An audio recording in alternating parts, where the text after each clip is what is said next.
নিয়মিত যত্ন নিলেই দাঁত থাকে সুন্দর, সেই সঙ্গে হাসিও হয় প্রাণবন্ত। শুধু কি সুন্দর হাসি? দাঁত ভালো রাখা প্রয়োজন আরো বিভিন্ন কারণে। একবার দাঁতে ব্যথা দেখা দিলে তা আপনাকে নাজেহাল করে দিয়ে যাবে। অনেকের দাঁত ক্ষয়ে যাওয়ার সমস্যা থাকে, এর সমাধানে নিতে হবে যত্ন। সাধারণত দাঁত ব্রাশ করার জন্য আমরা পেস্টকে তেমন গুরুত্ব দিই না, যে কোনো ধরনের পেস্ট হলেই কাজ চালিয়ে নিই। কিন্তু দাঁতের ক্ষয় রোধের জন্য খেয়াল রাখতে হবে পেস্টের দিকেও।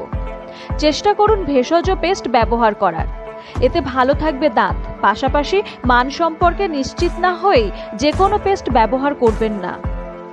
যেসব উপাদান দাঁত ভালো রাখতে সাহায্য করে তার মধ্যে একটি হলো ক্যালসিয়াম।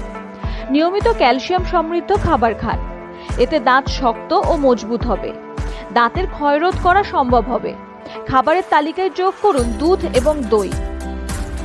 দাঁত ভালো রাখতে সাহায্য করে লবণ জল। নিয়মিত লবণ জলে গার্গেল করলে দাঁতের ক্ষয় অনেকটাই রোধ করা যায়। এছাড়াও এর রয়েছে আরো অনেক উপকারিতা। জল হালকা গরম করে নিয়ে তাতে লবণ মিশিয়ে গার্গেল করে নিতে পারেন। অনেকে শুধু সকালে দাঁত ব্রাশ করেন, তবে শুধু সকালে নয়, রাতে ঘুমাতে যাওয়ার আগে দাঁত ব্রাশ করাও জরুরি।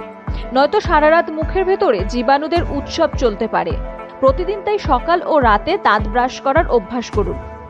দাঁত ভালো রাখতে কিছু খাবার বাদ দিতে হবে। অতিরিক্ত মিষ্টি খাবার, কোমল পানীয়, চকলেট, লজেন্স, ফাস্টফুড যতটা সম্ভব এড়িয়ে চলুন। এতে দাঁত ক্ষয়ে যাওয়ার সমস্যা কমবে অনেকটাই। এর বদলে এমন খাবার খান যেগুলো দাঁত ও শরীরের জন্য উপকারী।